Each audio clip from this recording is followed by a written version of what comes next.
Please excuse my 4 a.m. voice. To be or not to be, that is the question. Hamlet, as a convention to express his emotions, not only target his thoughts, but also the collective thoughts of a patriarchal society under oppression. To act or not to act? What would be the point of living? To live or not to live?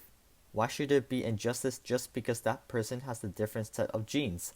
Oppression is widespread back then. It has not changed much now either.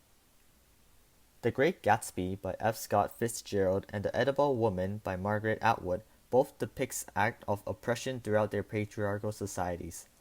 As these books were published in the mid-20th century, there is evidently a lot of power variation between the male sex and the female sex. As a result of the difference in power between sexes, this will result in one dominating sex and one oppressed sex. The oppressed will remain oppressed until they have acknowledged their true worth, gender roles, and identity. Only then can they break free from captivity. First off, Marian and Daisy both face objectification, a common act that remains prevalent during their time period, an interval of inequality. In this way, they are both similar, yet they are also different in the ways they experience objectification. Marian, to start off, is very submissive when it comes to men. As such, Marian experiences objectification as she obeys whatever someone asks her to do, allowing for the potential to exploit her. For example, during Peter's party, he requested that Marian buys a new dress and get her hair done, and Marian follows accordingly. Upon seeing Marian afterwards, Peter said, "Darling, you look absolutely marvelous, and I love you especially in that red dress. You should wear red more often," inferring that it will be the most pleasant to him if she always wears something as attractive and seductive. In addition, Peter had also made her turn around so he could see the back, and he liked that too. The focus here is her image, her body, her feminine features, not what she is as a person. Following his words of lust, he also added, "Too bad we don't have time to hop into bed, but I wouldn't want to get you all muscled up. Oh well, plenty of time for that later." From this passage, it is evident that Peter merely sees Marian as an object, only wanting to use her to please himself, objectifying who she is. Not only that, but Marian also has an affair with another man named Duncan, whom she later had sex with in the same night, even though her marriage with Peter was less than a month away. Even though she was already engaged, she doesn't mind sleeping with another man in bed as he had told her that he wanted to. She acknowledges that Duncan was only using her, as he later said implicitly that she wasn't the first, but she didn't particularly mind because she believed that she was able to be of use for him. She believes her worth comes from the ability to impress others, as well as how other people portrayed her as. This, as a matter of fact, keeps Marian oppressed as she is not able to acknowledge and appreciate her worth. She is not able to break free from the captivity of being hit. She is not able to break free from the captivity of being used and will remain to be powerless in society until then. Daisy, on the contrary, experiences objectification as well. However, it is not because of her views on femininity and oppression, but more so of objectification being a forced factor. Daisy was subjected to Gatsby's objectifying acts as Daisy was conflicted with her own internal affairs and could not recognize her self-worth in her conscious mind.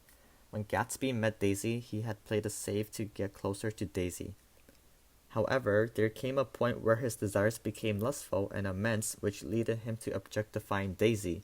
He did not want Daisy to be with Tom and ended up telling her, "Daisy, that's all over now. It doesn't matter anymore. Just tell him you never loved him and it's all wiped out forever." In this passage, Gatsby is forcing Daisy to say untruthful things for the sole purpose of reassuring him that Daisy cannot love anyone else but him. In this position, he has no regard for Daisy's emotions and acts accordingly based on his desirable mind. And as a result, Daisy is conflicted about how she feels for extending this relationship with Gatsby when it was supposed to end a long time ago.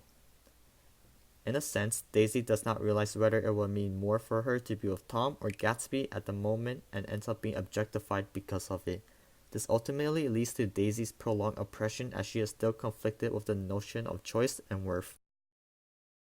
As depicted from these excerpts, it can be said that females, as the oppressed sex in a patriarchal society, will continue to remain oppressed until they have sought the initiative to overcome their exploitation through the acknowledgement of their true worth. In relevance to objectification, essentialism is also demonstrated within both Marian and Daisy and contributes a fair part of oppressing the female sex in a patriarchal society.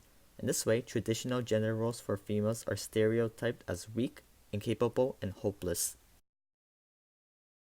This can be first shown at Marian, where she left Peter's party subtly.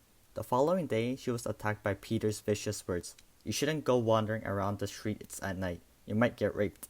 From this passage, it is apparent that Peter views Marian as an essentialistic being because of her gender role in society, weak and incapable when it came to her being alone. He also poses hypermasculinity as he believes that all men are strong enough to always grasp a hold of every female and do whatever they wish to them. Marian, from this, feels as if she is weak and incapable as she is only able to accept her traditional gender role, stereotyped to be inept when it came to being independent. She has not yet accepted her unconscious thought of fair gender roles, the belief in which each sex is equal in terms of power. Marian, as a matter of fact, will continue to be oppressed and be kept in captivity by Peter until she has the fighting force that will propel her further towards her individuality. As for Daisy, she is also in a way essentialized by Gatsby. Nick had told Gatsby, "You can't repeat the past," insinuating that his relationship with Daisy cannot be repeated to what it was like 5 years ago, as Daisy is a married woman with a child now. However, Gatsby believes that it could be repeated as he believed that Daisy is the same person 5 years ago, the same independent, childish, and loving mistress that had called for him back then. Evidently, Gatsby believes that Daisy is still essentialistic and will remain to be powerless until she is with him. This also accentuates his own greed as he believes that Tom is not enough of a person to protect Daisy.